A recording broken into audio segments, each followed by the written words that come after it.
No Jason Tatum, it just doesn't matter for the Boston Celtics because Jaylen Brown is playing like an MVP, and Boston is looking like one of the best teams in the NBA.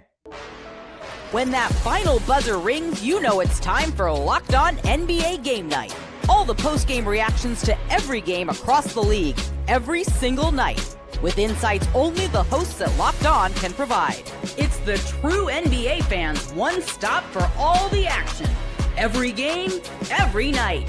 It's Locked On NBA Game Night, tipping off now. You are Locked On NBA Game Night, every game, every night, part of the Locked On Podcast Network, the number one sports podcast network in the entire world. I'm Gavin Schall. I'm the host of Locked On Knicks, and my Saturday co-host is Khahil, the fantastic host over at Locked On Pistons. One of us will have trash talking rights after the Knicks and Pistons battle it out on Monday. Neither team's playing very well right now, but we'll still have a lot of fun covering that. But tonight we have to open up with another Eastern Conference power, the Boston Celtics, a statement win over the Los Angeles Clippers, a statement game from Finals MVP Jaylen Brown. We'll talk about that. We'll talk about the Blazers notching their fourth really big win of the season. The Blazers, they step up versus certain teams. My Knicks continuing to flail. We'll talk about the Mavericks upsetting the Rockets, the Raptors, and Timberwolves big fourth quarters to pull away in their matchups tonight. It's all coming up in just a sec. But first, I wanted to remind everyone that tonight's episode is brought to you by our good friends over at FanDuel. Before tip-off, check out the FanDuel app and see what's dropping during NBA Happy Hour every Friday from 6 to 7:30 Eastern. All right, we start off with the Boston Celtics. Just a dominant second half to pull away from the Los Angeles Clippers. They outscore LA 75-52 in the second half. Jaylen Brown dropped 50. Let's start off with John Corrales and get the Celtics perspective on this one. What a perfectly on-brand night for Jaylen Brown, who drops a career-high 50 to snap the Clippers' win streak. I'm John Corrales of the Locked On Celtics podcast. He didn't get East Player of the Month. He needs something to fight against. He needs to be the underdog, and that gave him the motivation for the revenge game. So he went out and just destroyed the Clippers. He was taking shots that no one has any business taking, but he was making them, so they were good shots. But beyond the ridiculous heater that he was on, his passing was really good. He had 5 assists and had at least a few hockey assists as well. So before he just took it to another level in the mid-third to fourth quarter, he was making the right play as well. And his night overshadows some nice performances from Derek White, who was also hot to start the game, finished with 29 points. Anthony Simons was huge off the bench for the Celtics. Jordan Walsh, who was moved to the bench out of the starting role, was great and was defending Kawhi Leonard, was defending James Harden, and did a great job there. But obviously the story of the night is Jaylen Brown and the ridiculous shots he put up and made. Much more coming up on the Locked On Celtics pod. What was your takeaway from a Jaylen Brown performance of the Celtics team that is suddenly looking very scary to both of our teams? Yeah, I mean, it's pretty crazy to see what the Celtics record is. I remember recording with John before the season for Locked On Pistons. I remember telling him, this is going to be the year we finally get to talk trash to you. You're going to be down there in the Dwellers, and they're right behind in the third seed without Jason Tatum. No, I don't think anyone expected him to be this good without Jason Tatum. It's crazy. In the second half, I think the first shot Jaylen Brown hit of the second half had me like, whoa, okay, hold on a second. He hit like a floater with his left hand off a Euro or something. I was like, dude, okay, hold on. let's take it easy a little bit. And the Clippers, honestly, the score is 146-115, but there were multiple times the Clippers tried to cut it down to under 10, and then the Celtics would just hit like 3 threes in like a minute, and it was just like back to a 15, 16-point game. I mean, the Celtics, I believe, hit 24 threes in this game. Joe Mazzulla, just a madman, a coaching genius. But, I mean, Jaylen Brown's playing absolutely fantastic, but what stood out to me was the absolutely insane shot making from really both teams in the first half, especially going into halftime, like that middle of the second quarter into halftime. It was just constant offense, back, forth, crazy shot making.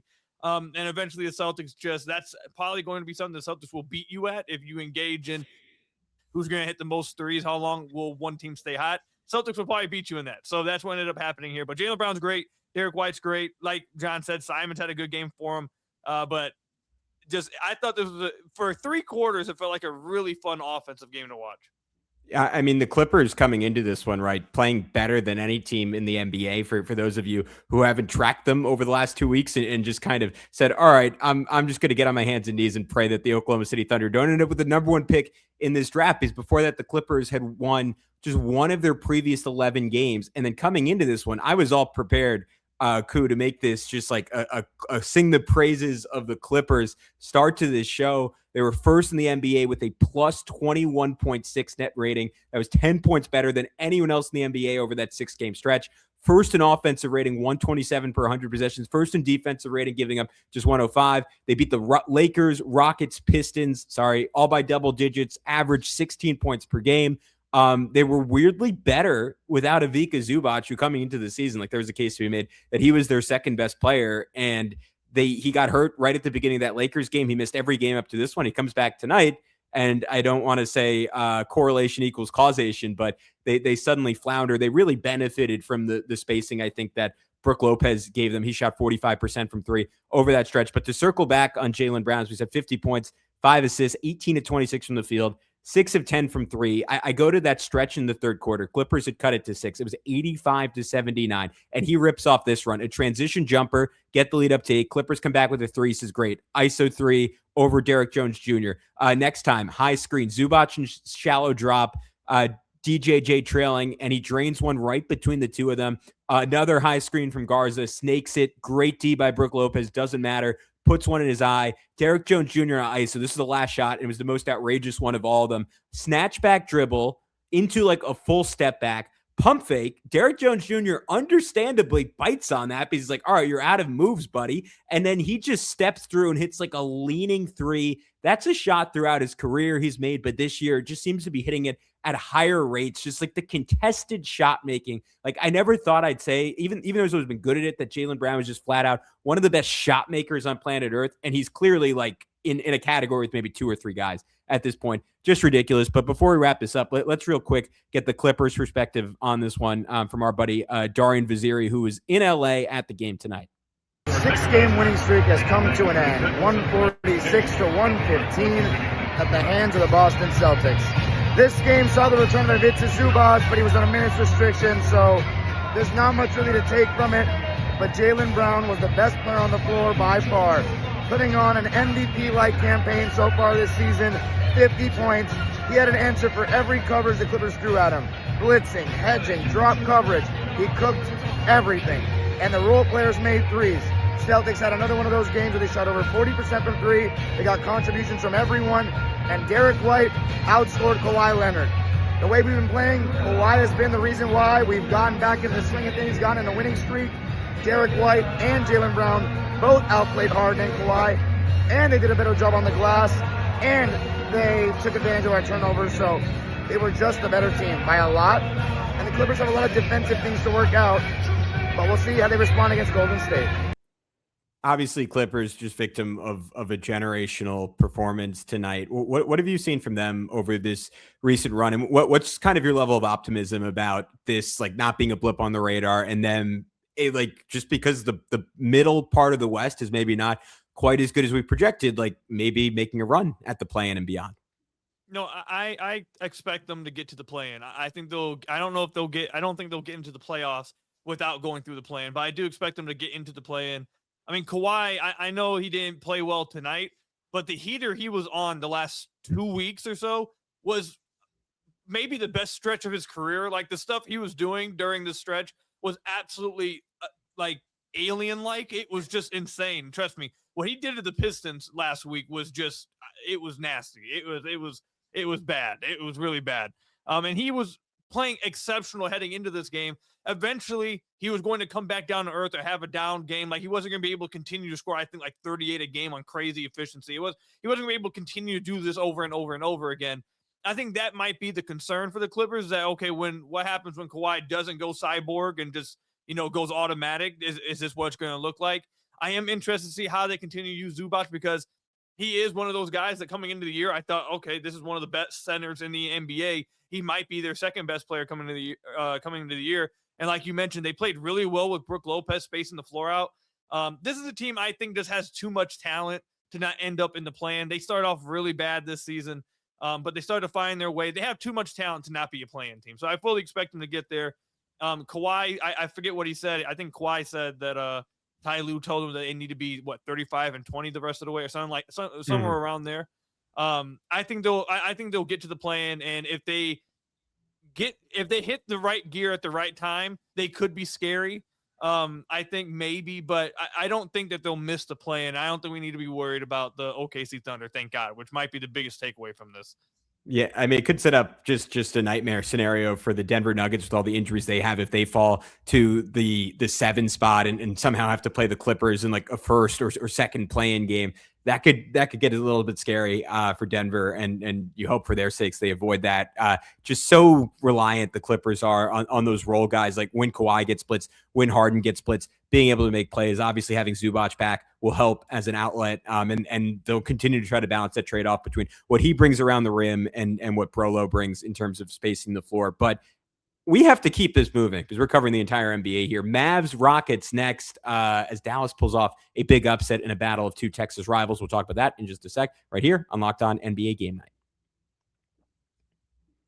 But first, I want to tell you about our good friends over at FanDuel. Fridays are already better during basketball season, and that is because FanDuel is making them even better. Every Friday night before the game tips off, FanDuel gives fans a new way to kick off the weekend with NBA Happy Hour. NBA Happy Hour is your official pregame, a limited time window where special offers drop right inside the FanDuel app before the action starts. Fridays from 6 to 7:30 Eastern have become appointment viewing with NBA Happy Hour. Opening the FanDuel app during happy hour always brings something new, boosts, bonuses, and surprises. It's incredibly easy to check the weekly special before tip-off and make a move before the window starts. The timing is perfect, right before the games, right before the weekend starts. It adds extra energy to Friday Night Basketball without overthinking it. So before tip-off, check out the FanDuel app and see what's dropping during NBA Happy Hour every Friday from 6 to 7:30 Eastern. A little basketball, a little action, and a whole lot of Friday energy. That's NBA Happy Hour only on FanDuel, the official sportsbook partner of the NBA. All right, what's up, guys? Gavin, Schall, Khahil rocking out with you on a Saturday night. We're talking upsets the rest of this segment, and we got to start it off. The Dallas Mavericks 110-114 over the Houston Rockets. The Rockets lose Alperen Şengün a minute into this game, contributed to their second worst shooting performance of the season, but also just an exceptional performance by the Dallas Mavericks, and particularly some of their tertiary talent in a really down game for Cooper Flagg. We'll let Nick Engstad break it all down from the Locked On Mavericks podcast.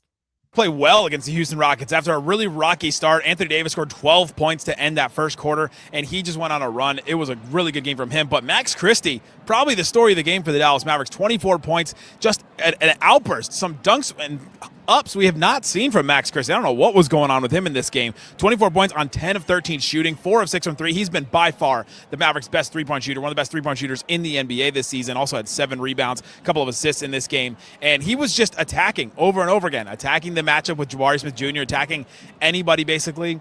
And his game off the dribble, he's starting to add a little bit here and there. That's something that the Mavs can absolutely use going forward. Cooper Flagg in this game, 10 points, 7 boards, 6 assists. Really quiet second half for him. He struggled a lot in a little bit of this game. He's kind of hitting a rookie wall, but the Mavs got to win. I don't know if it's good for them, but they still got it. Cool. Tell me what you saw from Dallas in this one as they try to fight back after that extended cold stretch, overcome just a ridiculous Kevin Durant game, 34 points, 7 assists, 3 blocks with a really balanced effort. And as Nick noted, Max Christie having an awesome game. Yeah, I mean, a lot of my takeaways here is kind of from the Houston side, but I mean, Nick hit on it. Max Christie played very well for them. Anthony Davis had a really dope stretch in the second half of some really crazy two-way plays from him. He had one on a block shot at the rim and then took it full court himself, and then finding Klay Thompson in the left corner for a wide open 3. So Anthony Davis, obviously, I think a lot of people understand that when he's healthy, he is still one of the best players in the league. Like, he's very good still. But obviously Max Christie was great for them in his minutes tonight. Very efficient. Cooper Flagg, not as impactful, but when we talk about Houston, you'll figure out why I'm more like having a takeaway from them, because I don't think Dallas played all that great. I think it kind of speaks more to Şengün went out early for the Rockets, and then a few players over there for them have disappointed them or I should say disappointed them in this game. And I've been seeing some talk from some Rockets fans aren't very happy with one of their players. So I think a lot of that had to do with it. But credit to the Mavs. Max Christie played great, and obviously we know when Anthony Davis is healthy what he can do. All right, dude. I'm not going to leave people waiting. Tell me what do you think about this from the Rockets side? So the Rockets, obviously they lost Sengun, so that's going to be a big deal. He only played 1 minute in this game. It is what it is. But I thought KD played well, and I obviously think that Amen played well. I think Tari Eason, he's continuing to play really well for them since coming back from injury. I think that having him in the starting lineup, having that duo of Amen and Tari is doing the Houston Rockets a ton of favors. I think those guys are playing absolutely tremendous together. But with that said, Jabari Smith and Reed Shepherd really did not show up in this game for the Rockets, and specifically Jabari Smith. Now Reed Shepherd, I've been liking a lot what we've been seeing from him as of late. He's going to have, everyone's not perfect. You're going to have some down games. That is what it is.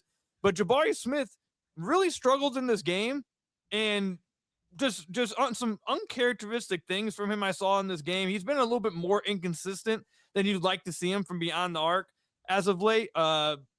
He didn't play that great of a game either against Brooklyn in the win that they had. And they really lost his minutes quite a bit in this game against Dallas. I was really disappointed in what you saw from Jabari and Reed Shepherd, because I think if you get even an okay game from one of those two guys, they beat the Mavericks. I didn't feel like the Mavericks, watching this game, I didn't feel like the Mavericks played that great. I feel like the Rockets kind of just let them lost the game they should have won. And if they just had one of their other guys show up and play well, they get this game. Like, they only had 3 players in double figures. The next closest was Clint Capella with 8 points. I mean, that can't be happening. So, and like I said, the Jabari Smith, they lost his minutes by 11. They lost Reed Shepherd's minutes by 24 in a 6-point game. So I feel like Jabari and Reed really let the team down in this game, especially in a game they lose Sengun in. I want to bounce to Portland, San Antonio. Spurs obviously missing Victor Wembanyama in this one. That is the headline. No Devin Vassell for them as well. But the Blazers have, like, if we did the NBA playoffs, like the college football playoffs, and had a committee, and we're like having like a 2-hour ESPN show where we talk about the big wins from each team, I'd go on there. I'd be like, hey, I know the Blazers have a mediocre record. They should be the 5 seed. They beat the Nuggets. They beat the Thunder. They beat the Celtics. Now they add the Spurs. I don't know what it is about these Portland Trailblazers, Koo, but they are giant slayers this year. Bunch of big performances this one. Donovan Clingan, a career-high 24 points, also 12 rebounds. Got off to just an incredible start to this game. Hit 2 threes, makes less than 1 a game on the regular season, but that's like an emerging part of his game, shooting just under 33% after shooting less than 30% last season. Curious to see if that continues to grow, because he's obviously just massive and such a threat as a rim runner. Had 14 points in the first 6 minutes of this one. Made an absolutely huge play late with his second offensive rebound in the fourth quarter when the Spurs had cut the lead to 105-103. Lobbed it out to Denny Avdia for a 3 that made it 108-105. Speaking of Avdia, he was, I mean, as he's been all season, just exceptional. 29, 11, and 10. Couple of really big shots for them in the fourth quarter, like shredding the Spurs zone, leading to a swing that made it 102-93 after the Spurs had cut it to 6. Like, again, like taking 2 with him on a pick and pop, like just his off-ball gravity and on-ball gravity of so much weight for this Portland team. Set up a Toumani Camara drive by doing that. And then down the stretch, a couple of turnovers, but he's able to bounce back and just like after the Spurs blitzed him, hit Camara for a 3, turnover, gets blocked, and then he says, that's fine. I'm still going to win us the game. After De'Aaron Fox missed a chance to put San Antonio ahead for the first time since the middle of the third quarter, he hits a dagger 3 in Steph Castle's eye to make it 114-110. Big game from him. Caleb Love, 17, 3 and 2, 44% from 3 on nearly 9 attempts per game over their last 7. He continues to play well. This team's inconsistent, but when they're at their best, it feels like they could beat anyone on any given night. No, I very much like this Portland team. There's a lot of players on this team that I'm a big fan of. Denny, Donovan Clingan, Toumani Camara, I really like. Obviously, Shane Sharp is my guy. He had a terrible game in this game. He shot 3 of 16 from the floor, but Caleb Love has been really good for them the last month or so. He's been great for them. He played extremely well in this game. And I'm going to go ahead and say it. Like, Denny Avdia is playing like, I'm probably selling him short, if you want to be honest, by saying this. But he's playing like a top 30 player in the NBA. And if you just go off of this year's performance, that's probably too low. Like, he probably is playing like a top 20 player in the league this year. He's been absolutely incredible. His ability to get to the free throw line, I know people don't like it. People find it annoying. He does it. He's getting to the free throw line more than anybody else. He's been tremendous. He's efficient. He has size. He's improved. They played the Pistons like a week and a half ago, and I watched it, and I was like, this dude has improved so much when it comes to his handle and his ability to make reads. Like, he is noticing defenses send two at him, and he's consistently making the right read, consistently getting the ball out before the double gets there. He's been absolutely incredible. I mean, if I love Tremaine Kamara, I love Klingon. If they can get some of their vets back, this is a team that I low-key was high on them going into the year. Denny's been even better than I could have expected. They're pretty good. I think they're way better than the record says. Yeah, to your point, I really want to see them with Drew Holiday out there in Ryan Rupert's spot. I think just having that guy at the end of these games, because this was one, again, I mean, they're up by 13 early in the fourth quarter, and then De'Aaron Fox and Steph Castle just go on this pretty electric run between the two of them. I think Fox's shooting from three is one of the underrated stories of the season for the Spurs. 37% again, and it looks like the leap he made 2 years ago was for real. Last season was dealing with that wrist injury, but when he's shooting like that and able to leverage his speed off it, this team just becomes so incredibly difficult to guard. Castle, just one of the better lob throwers in the NBA. Obviously with Wemby, it's very easy. He just draws two guys and he just yeets it 50 feet up in the air. He says, Wemby, go and get it. But he had a couple of really great ones to Cornet. All that a long-winded way to say, I think in a world where instead of Rupert or obviously Kamara is very good, but just having that second lockdown perimeter guy in Drew Holiday, I think would have given them a little bit more breathing room down the stretch. And I can't wait for him to come back. One more break. When we come back, I want to talk Knicks Sixers. I've been delaying it as long as I can. If I'm being honest, I actually don't want to talk Knicks Sixers, but we're going to do it anyways when we come back right here on Locked On NBA Game Night.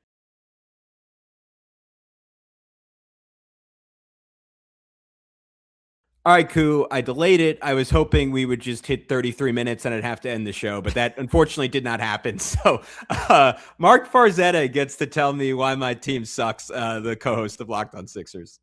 Sixers go to Madison Square Garden again, and the 76ers win again at Madison Square Garden, coming away with a 130-119 victory over the New York Knicks. Tyrese Maxey comes away with a game-high 36 points for his third consecutive 30-point performance. Also, 8 rebounds for Maxey as he helped the Sixers en route to the victory. Joel Embiid, 26 points, including his first dunk of the season. He also gets 10 rebounds and 5 assists, while VJ Edgecombe continued his tear. He gets 26 points on the night as well. Also gets 2 steals and 2 blocks, one of which came in the fourth quarter when he blocked Mikal Bridges' three-point attempt in the corner on the defensive end.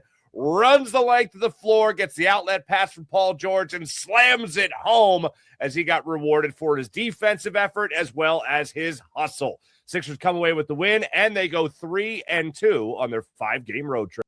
Koo, such a weird season for the Sixers. Did he say first dunk? I was gonna throw that to you. I saw your reaction when he said that. But to that point, I think that's representative of what I'm about to say, which is this weird transition year for Philly, right? Where it feels like we are out of the is Joel Embiid going to be the best player on a championship team conversation. It seems tragically for him because he just had horrific injury luck and his body has betrayed him in a million ways. He's still an exceptionally dangerous offensive player, but he's not the best player in the NBA anymore or in that conversation anymore. And that should be very depressing if you're a Sixers fan. But at the same time, they have the most exciting, I'm probably forgetting someone, but arguably the most exciting young backcourt in basketball between Tyrese Maxey and VJ Edgecombe. Maxey now in the season 31-7 and just under 5 rebounds a game. Edgecombe has just killed my Knicks every time those two teams have played. He feels like he's getting you normally see rookies hit a slump this time of year. Feels like he's getting better and better. I mean, this team on any given night with the corpses of Embiid and Paul George is just incredibly dangerous. Yeah, I'm not gonna lie to you. I can't get over the one dunk. I mean, he's played 16 games. You told me he hasn't gotten to the rim one time to dunk the ball. Why? That's crazy. Dude, he had a self lob that he missed. I'm like, if he's doing that, presumably he dunked it normally at some point. That's what I'm saying. What? But yeah, the backcourt of VJ and Tyrese is amazing. They played some ethical basketball tonight. I don't think they took one free throw, or actually they took a combined 6. There was at one point late in the game where they just still didn't take any free throw. They were They were playing some ethical basketball, is what we call it over here.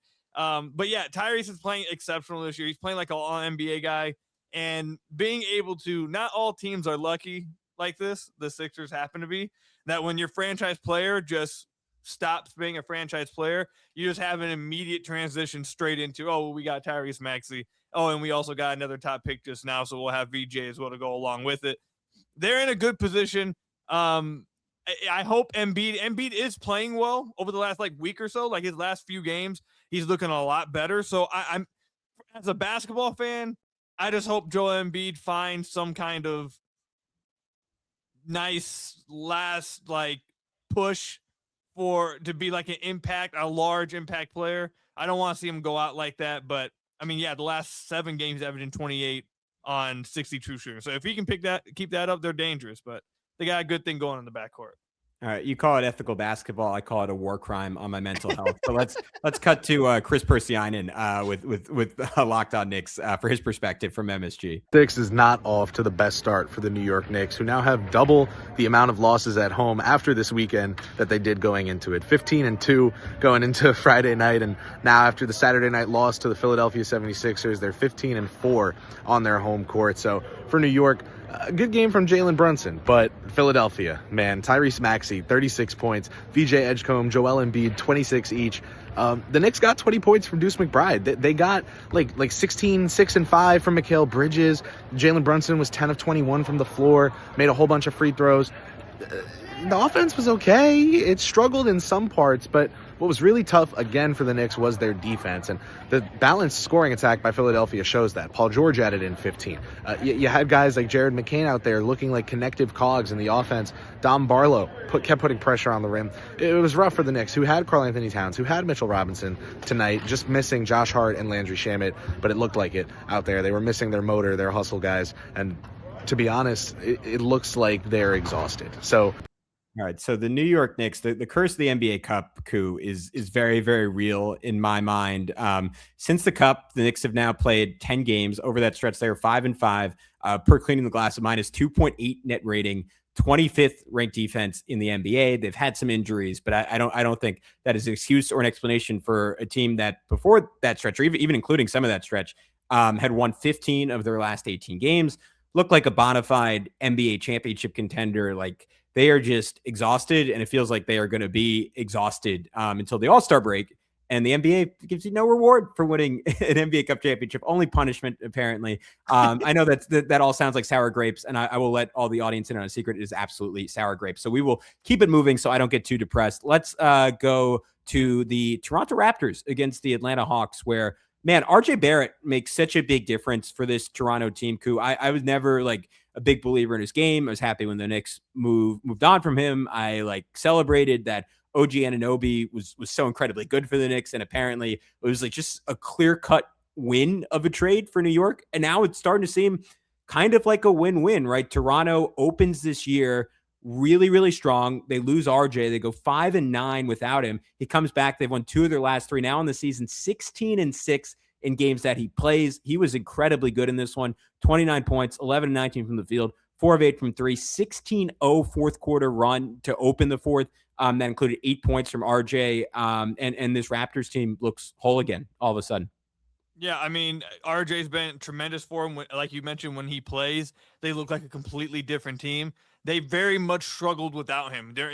They completely lost. It felt like all of and really probably have all of the momentum that they built to start the year. They're going to have to get it all back.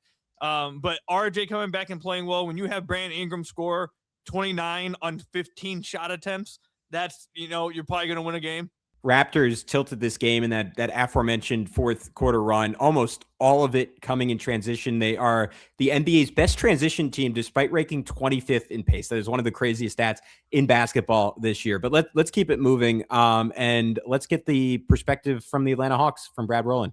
Hello, friends. My name is Brad Rowland, the host of the Locked On Hawks podcast, and the Hawks defense collapsed in Toronto just one day after they had one of their most encouraging defensive games of the season in a win over the Knicks on the road. This time, it was the exact opposite. The Hawks got beat up by the Raptors throughout the game. Almost a 130 defensive rating for the Hawks in this one. And yes, the Hawks were shorthanded. No Porzingis, no Trae Young, all those things. But just not acceptable defensively at any point throughout this one for the Hawks. It was a trading basket situation. They were in this game all the way until the fourth quarter, and then they had a utterly disastrous fourth quarter. They scored 11 points in the fourth, including a stretch at the beginning of the fourth quarter in which they gave up a 16-0 run, didn't score for 5 minutes, had 7 turnovers in 5 minutes. One of the worst stretches of the season for the Hawks, and it cost them a chance to compete down the stretch against the Raptors. All right, let's bounce it over to Minnesota-Miami. First game of the day, one of the ones I was most intrigued by, and Ben Beacon has the recap of a big Minnesota win. And guess what? A big fourth quarter run for the Minnesota Timberwolves to separate there. The Minnesota Timberwolves hold off the Miami Heat and win by 10 on the road on Saturday. I'm Ben Beacon, host of the Daily Lockdown Wolves podcast. This was a much-needed win after a miserable matinee loss on New Year's Eve day to the Atlanta Hawks on Wednesday. The Timberwolves needed this bounce back, and they got it. It was touch and go, really a close game. Mostly Minnesota led by a couple possessions throughout. Got off to a fast start offensively. Ant had a great first quarter. It was the fourth quarter run. That was huge, though. A big early fourth quarter run that allowed Minnesota to build a double-digit lead. Ant started the game strong offensively, and he finished the game strong. Finished with 33 points on 19 shots and led the team with 5 assists as well. Julius Randle had a double-double of 23 and 10, but Naz Reid was really the other reason, scoring most of his 29 points in the second half. I think he had 20 of his 29 in the second half of this game. He also started strong. Like when Minnesota built an early lead, it was Naz and it was Ant that did it. And then they were both big pieces of the big run to close the game and ultimately hold off Miami by 10. Minnesota has a tough back-to-back, well, not a tough opponent, but a difficult back-to-back on the road tomorrow in Washington for their first back-to-back set since Thanksgiving week. So Minnesota's got to get right back after it and avoid the up-and-down roller coaster they've been on lately following bad losses with dominant wins.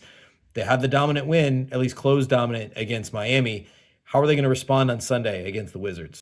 To Ben's point, Minnesota had been playing terrible. Atlanta beat them earlier this week, 126-102. Had lost 3 of their last 4. This feels like just a big moment for them to get back on track. But a team that's not back on track, the Miami Heat have now lost 5 of their last 8. I'm curious what Wes Goldberg has to say about it over in Miami. Miami Heat's 4-game win streak comes to an end with a home loss to the Minnesota Timberwolves. I'm Wes Goldberg from Locked On Heat. Close game throughout. Heat were down by only 4 points going to the fourth quarter, but that's when Minnesota used a 19-4 run to blow the game open. Anthony Edwards, sensational, just doing Anthony Edwards things the entire game, making tough shot after tough shot. And the Heat didn't have an answer for that in the end. Naz Reid was great. They got a bunch of contributions from the bench. If you're the Heat, I guess you can feel good about how you competed for 3 quarters. The game gets away from you. It happens on the first night of a back-to-back. They ended up pulling the starters with about 3 minutes to go anyway. But really what you're looking at now is Jaime and Norm Powell and their health. Because if they're out with Tyler Hero still being out, that's a problem for the Heat. All right, 2 more games on the night. The Golden State Warriors escape the Utah Jazz. Steph Curry, 31 points in his return. Smart decision by Steve Kerr in Golden State to not play anyone against Oklahoma City and have their vets fresh against the Jazz. Who knew that one would work out? And then the Charlotte Hornets, super balanced effort. 4 guys score at least 17 points. Crazy game where the Hornets had basically none of their front court. PJ Hall, who, if I'm remembering correctly, just signed off the street, maybe from the G League. Clemson standout. He was solid for them. And a lot of balance from their other players as they pull away from the Bulls with a big third quarter. But that is it for Locked On NBA Game Night. For my buddy Khahil, check out all of his fantastic work over at Locked On Pistons. I'm Gavin Schall over at Locked On Knicks. We will talk to you very, very soon right here on Locked On NBA Game Night.